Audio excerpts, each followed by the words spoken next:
तीसरी साहबजादी उम्मे कुलसुम रजी अल्लाह अन्हा। हज़रत रुक़ैया रजी अल्लाह अन्हा के इंतकाल के बाद इनका निकाह हज़रत उस्मान रजी अल्लाह अन्हु से हुआ।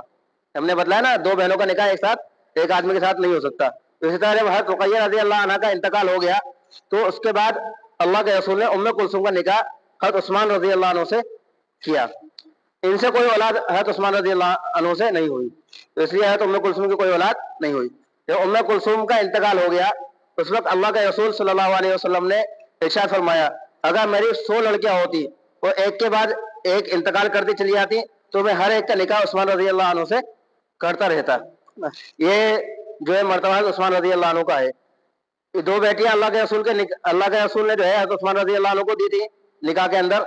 इसी वजह से इनका लक़ब ज़ुल नूरैन पड़ा, दो नूर वाले, एक नूर रुक़ैया और दूसरे नूर उम्मे कुलसुम।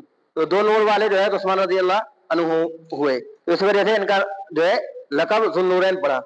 यहाँ पे एक इश्काल भी हो सकता है, कह सकता है कि भाई उम्मे कुलसुम के बाद हज़रत फातिमा भी थी, तो उस फातिमा का निकाह जो है हज़रत उस्मान रजी अल्लाह अन्हु से करना चाहिए था।